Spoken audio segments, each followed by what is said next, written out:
Good morning. Next video calculation of interest on drawing. अब पहले video में हमने सीखा था calculation of interest on capital. अब इस वीडियो में हम बताएंगे calculation of capital of drawing. ठीक है, calculation of capital of drawing की तीन मेथड है। पहली है सिंपल मेथड, दूसरी प्रोडक्ट और तीसरी एवरेज पीरियड मेथड। जनरली जो क्वेश्चन आता है वो प्रोडक्ट मेथड और एवरेज पीरियड मेथड से होता है। फिर भी मैंने इस दो एग्जाम्पल के माध्यम से आपको ये जो है सिंपल मेथड, प्रोडक्ट मेथड और एवरेज पीरियड मेथड को समझाने की कोशिश की है। ठीक है, चलिए हम देखते हैं। जो मैंने फर्स्ट एग्जांपल लिया है, लिखा है उसमें, Rishi is a partner in a firm, he withdraw the following amounts during the year ended 31st March 2017। May 1st 2016 rupees 12,000, July 31st 2016 rupees 6,000, September 30 2016 rupees 9,000, November 30 2016 rupees 12,000, January 1st 2017 rupees 8,000 and March 31st 2017 rupees 7,000। अब interest on drawing at the rate 9% per annum calculate IOD, मतलब interest on drawing. अब जब simple method से जब हम calculate करते हैं, ठीक है, तो सबसे पहले जब आप सिंपल मेथड से कैलकुलेट करेंगे तो उसमें इंटरेस्ट ऑन ड्राइंग कैलकुलेट करने का फॉर्मूला होता है drawing into rate upon 100 into month upon 12। जब हम ये जो कैलकुलेट करेंगे और बात करते हैं अपन इसमें फर्स्ट मेथड की, जब बात करते हैं अपन फर्स्ट मेथड की जिसमें आता है सिंपल मेथड, तो उसके अंदर आपको इंटरेस्ट ऑन ड्राइंग कैलकुलेट करने की जो मेथड है उसमें फॉर्मूला था interest drawing into rate upon 100 into month upon 12। बात करते हैं फर्स्ट मई, तो उसने ड्राइंग की 12,000, तो अमाउंट तो हो गया ड्राइंग 12,000 इनटू 9% रेट है तो 9/100। अब May 1st to 31st March कितना टाइम होता है, क्योंकि ईयर एंड हो रहा है 31st March को, तो वो होते हैं 11 मंथ, तो इंटू हो गया 11/12, सोल्व किया 990। फिर जुलाई 31st को उसने 6,000 विड्रॉ किया तो 6,000 into 9/100 into July 31st to March 31st 8 month होते हैं तो हो गया 8/12, तो वो अमाउंट हो गया 360। फिर सितंबर 30 को उसने 9,000 विड्रॉ किया। ठीक है, जब 9,000 उसने जो विड्रॉ किया था 9,000 इंटू 9/100 और ये हो जाएगा into 6/12, because of 30 September to 31st March 6 month होते हैं, तो ये हो गया आपका 405 रुपीज। इसी टाइप से अपन नवंबर 30 को फिर उसने 12,000 विड्रॉ किया तो हो गया 12,000 इंटू 9/100 इंटू 4/12, तो अमाउंट हो गया 360। फिर जनवरी 1st को उसने विड्रॉ किया 8,000, तो 8,000 इंटू 9/100 इंटू 3/12, अमाउंट हो गया 180। और लास्ट उसने जो है विड्रॉ किया है 7,000। ठीक है, अब 7,000 जो विड्रॉ किया है वो 7,000 विड्रॉ किया इसने 31st मार्च को, तो टाइम ड्यूरेशन हो रहा है 0, बिकॉज ऑफ 31st मार्च को अकाउंट क्लोज होते हैं, और तो इसलिए हो गया 7,000 इंटू 9/100 इंटू 0/12। जब भी इंटू 0 हो गया तो अमाउंट हो जाएगा 0। फिर जो आपके आंसर आए 990 प्लस 360 प्लस 405 प्लस 360 प्लस 180, वो होगा आपका टोटल इंटरेस्ट ऑन ड्राइंग, वो हो गया 2295। अब ये तो होने के बाद जो है, ये तो थी सिंपल मेथड। जब हम इसी क्वेश्चन को प्रोडक्ट मेथड से अगर सॉल्व करेंगे तो क्या होगा, डेट और अमाउंट जो मैंने आपको पहले भी कह रखा है कि हमेशा क्वेश्चन में गिवन होता है, तो यहाँ डेट जो है May 1st, जुलाई 31st, सितंबर 30, नवंबर 30, जनवरी 1st और जो है मार्च 31st गिवन है। उसके बाद अमाउंट 12,000, 6,000, 9,000, 12,000, 8,000 और 7,000।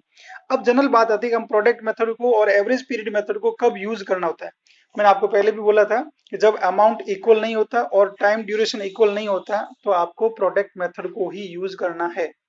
अब यहाँ देखिए, आप अमाउंट इक्वल नहीं है, कभी 12, कभी 6, फिर 9, फिर 12, फिर 8, 7, और टाइम ड्यूरेशन भी कभी 2 मंथ है, कभी 3 मंथ है, कभी 4 मंथ है, ऐसी टाइम ड्यूरेशन भी इक्वल नहीं है, तो आपको प्रोडक्ट मेथड को यूज करना होता है।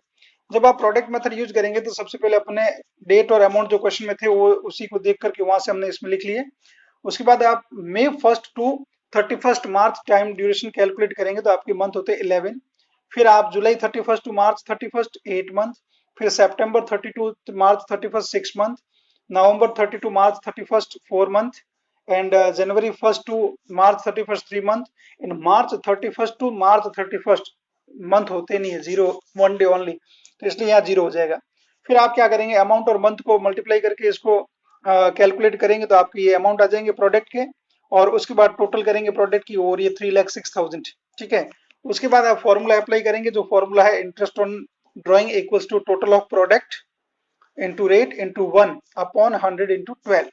फिर टोटल ऑफ प्रोडक्ट आपका आया 3,06,000, रेट है 9%, फिर हो जाएगा 1/100 इंटू 12, सोल्व करेंगे आपका आंसर होगा 2,295 रुपीज इंटरेस्ट ऑन ड्राइंग। ये थी प्रोडक्ट मेथड और simple method calculation of interest on drawing की।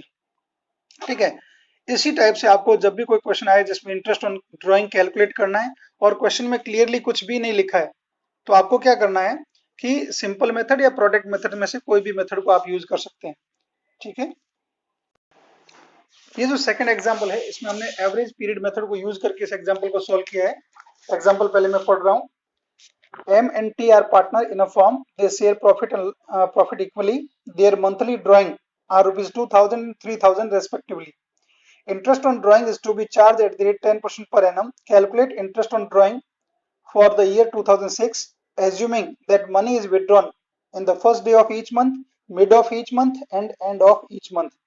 अब इसमें मैंने आपको तीनों चीज पूछ ली है कि शायद इसी क्वेश्चन में कि जब अगर वो फर्स्ट डे को अगर ड्राइंग कर रहा है तो आप कैसे कैलकुलेट करेंगे, मिड में अगर ड्राइंग कर रहा है तो कैसे कैलकुलेट करेंगे और एंड में अगर ड्राइंग कर रहा है तो कैसे कैलकुलेट करेंगे। ठीक है, फर्स्ट ऑफ ऑल मैंने इसमें लिखा भी है कि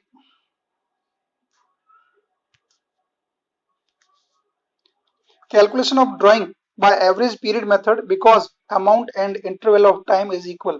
जब भी अमाउंट इक्वल है, जैसे 2,000 पर मंथ कर रहा है, 3,000 पर मंथ कर रहा है, तो अमाउंट इक्वल हो गया और पर मंथ बोल दिया तो टाइम इंटरवल भी इनका एक मंथ का इक्वल हो गया।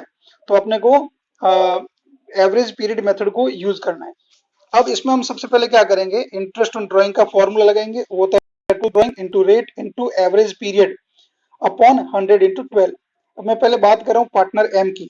ठीक है, जिसने first day of each month drawing की है, first day of each month जब ड्राइंग की है, ठीक है, तो इसमें मैंने फर्स्ट डे मिड और एंड तीनों को सॉल्व किया है। फर्स्ट डे में क्या होगा 2,000 इंटू 12, तो उसकी टोटल ड्राइंग, फिर जो है इंटू कर लेंगे अपन 10% जो इंटरेस्ट रेट है इंटू 6.5, ये है एवरेज पीरियड। अब एवरेज पीरियड कैसे कैलकुलेट करते हैं इसके मैंने फॉर्मूले बताए थे। जब first day of each month होता है तो फॉर्मूला होता है n+1/2। तो ये रहा जो फॉर्मूला आपका था n+1/2।